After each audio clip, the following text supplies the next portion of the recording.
Imagine an island, once proudly American, lost to Japan after Pearl Harbor, and now defended by cliffs, pillboxes, and soldiers sworn to die rather than surrender.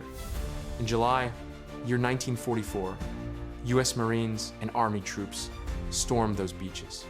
After weeks of delay, thousands of Marines and soldiers finally stormed the beaches of Guam, an island once proudly American but seized by Japan after Pearl Harbor. For 13 days, warships had hammered the cliffs, yet Japanese mortars, snipers, and pillboxes erupted the moment boots hit sand. At Asan, men clawed up Chonito Cliff under a storm of grenades. At Agat, a hidden fortress cut down landing craft until Marines flanked it from behind.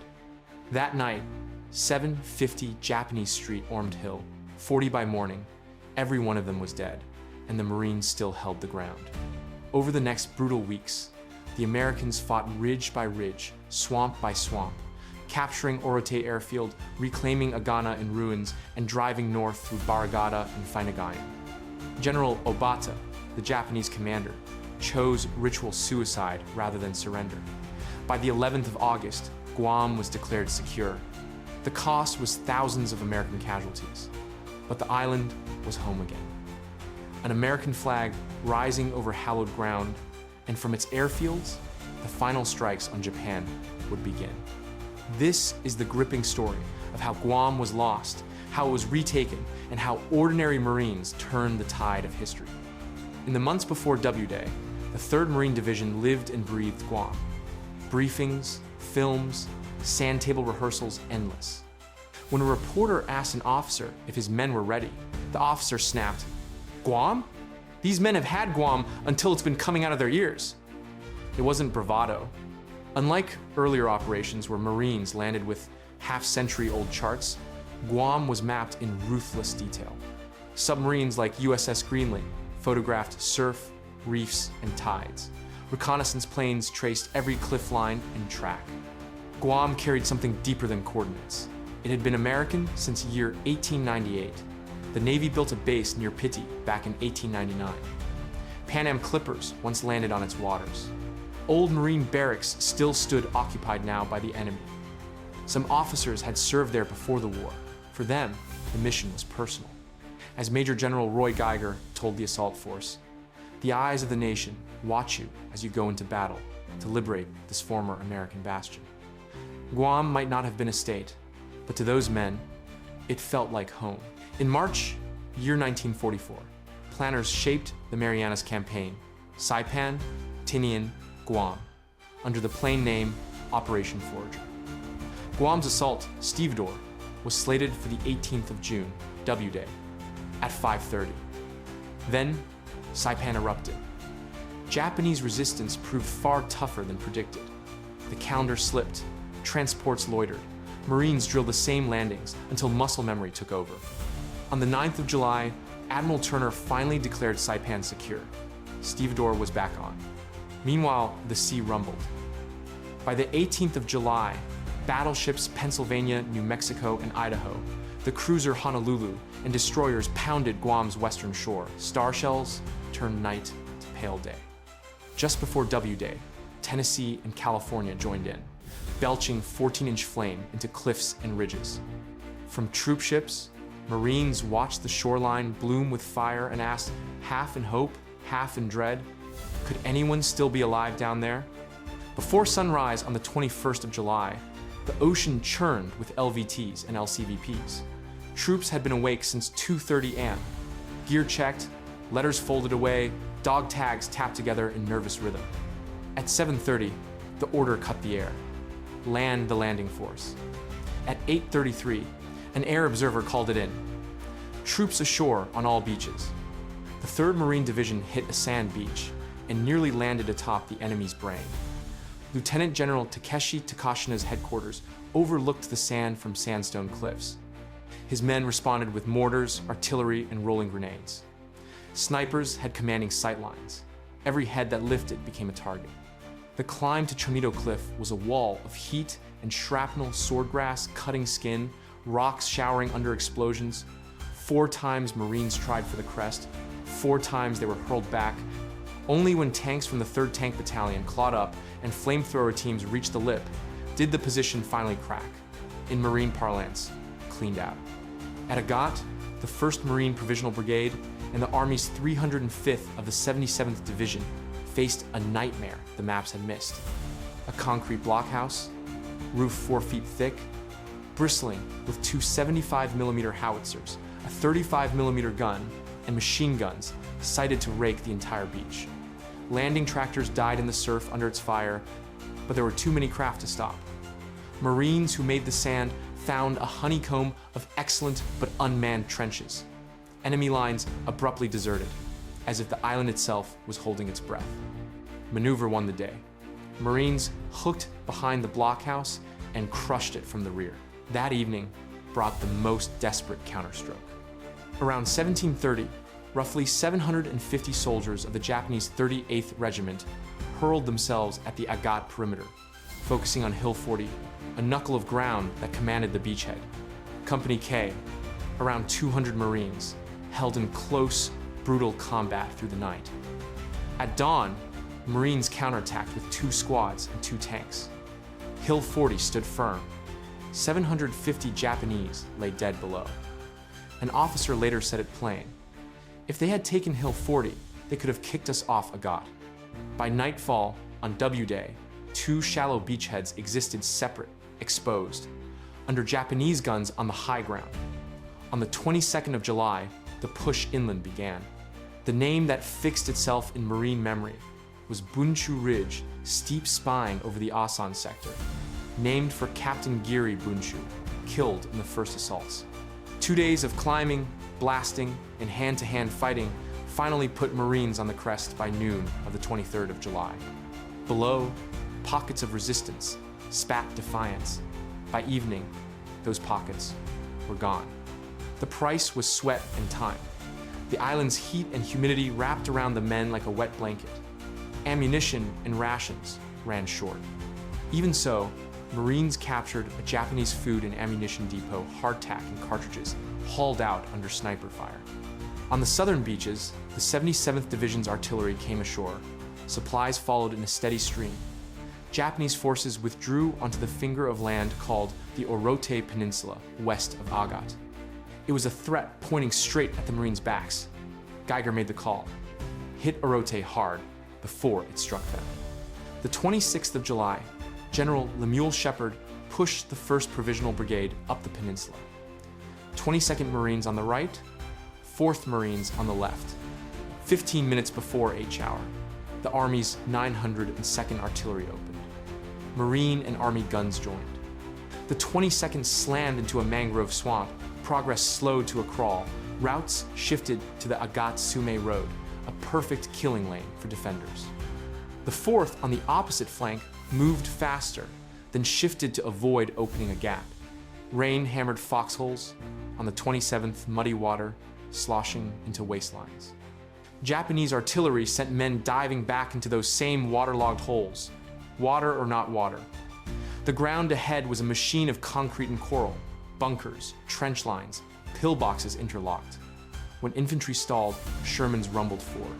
Their 75-second and .50 Ocals chopped the teeth off the defenses, and the line inched on. On the 29th of July, Shepard ordered a straight thrust, tanks and every rifle available. Artillery tore loose. Offshore ships added steel. After 8, the column pushed, resistance faltered, and by day's end, Orote Airfield was in Marine hands. Survivors took to the cliffs. Some cradled grenades under their chins, others stepped into the void. A young Marine watched in stunned silence. I actually felt sorry for them. I knew they had families and sweethearts like anyone else. That afternoon, on the parade ground of the old Marine barracks, the flag rose at 15:30. To the colors sounded on a captured Japanese bugle.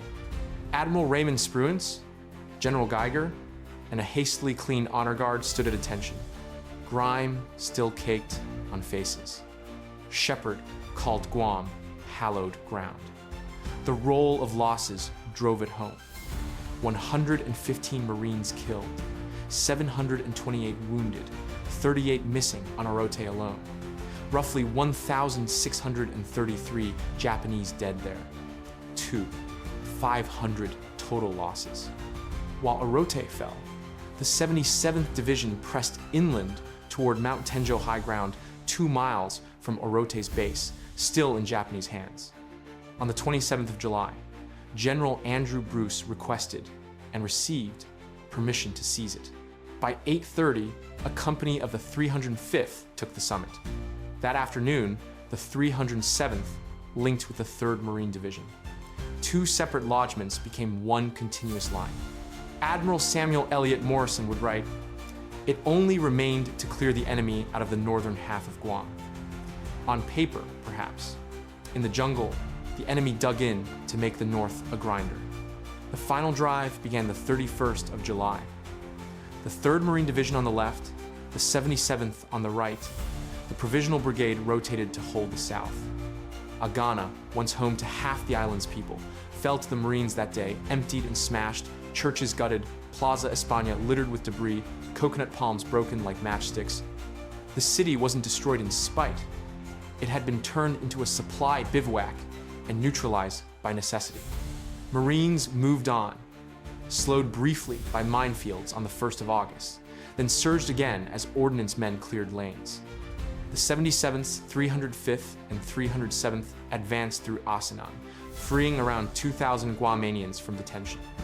Civilians reported the enemy pulling back toward Barrigada. Bruce assigned the town to the 307th, the 305th on its right. At dawn, tanks conducted armed reconnaissance toward the objective, then stopped dead under precise fire from dug-in positions.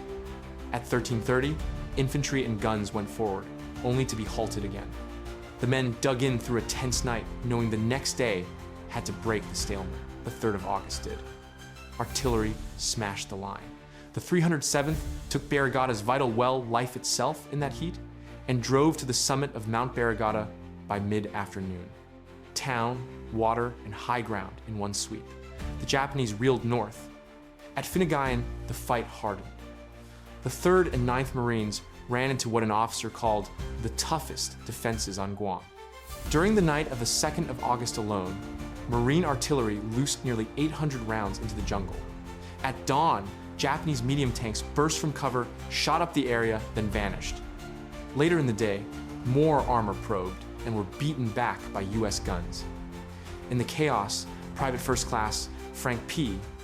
Witek sprinted ahead of his unit to silence an 8-man position that pinned them down. He was killed in the act. His courage earned the Medal of Honor posthumously. By the 4th of August, Finegayan fell. By the 7th of August, the Japanese defense line had been overrun. Airstrikes and artillery walked ahead of the infantry as the island tapered to its northern point.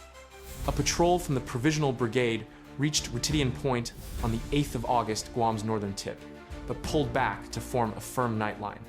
The enemy was wounded, not gone.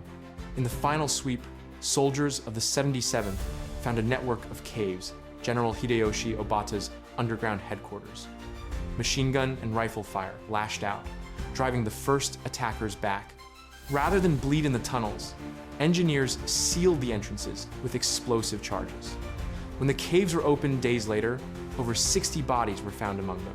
General Obata. He had committed ritual suicide on the morning of the 11th of August, after writing a last apology for losing the island. "Our souls will defend the island to the very end. I pray for the prosperity of the empire." That same day, General Geiger declared organized resistance ended. The count of enemy dead stood at 10,984, and yet thousands more, scattered, starving, leaderless, some sniping from concealment, some slipping into marine depots at night to steal a few meals, others detonating grenades in despair. The war for them had narrowed to hunger. From the 21st of July to the 11th of August, Marine casualties totaled 1,190, killed 377 who died of wounds, and 5,308 wounded. The Army's 77th Division lost 177 killed and 662 wounded. Respect forged in battle turned into a nickname. Marines began calling their Army partners the 77th Marine Division. Guam's capture changed the map. Seabees swarmed the island, filling shell holes, grading coral, paving roads. Within hours of Orote's capture, a TBF Avenger made an emergency landing on the past runway, the first of hundreds. Runways lengthened to accept B-29 superfortresses of the 20th Air Force. From Guam, the great four-engine bombers would leapfrog the ocean and batter the Japanese homeland. On the 15th of August, Admiral Chester Nimitz announced he would move his headquarters to Guam. Offices and quarters sprang up, so did tennis courts for staff who would direct the wars last year. Guam had become what General Shepard promised, an American fortress in the Pacific. For one Marine who had worn the uniform on Guam in the late year 1930, the arc felt intimate and immense. When I heard about losing Guam to the Japs right after Pearl Harbor, it felt like I had lost part of my own country, part of home. Recapturing it meant a lot to me. It was like going home again. And that may be the true heart of this story. The Battle of Guam was fought with maps and mortars, tanks, and courage. But it was also fought with memory. An American island lost in the war's first stunned days, reclaimed by men who refused to let it go.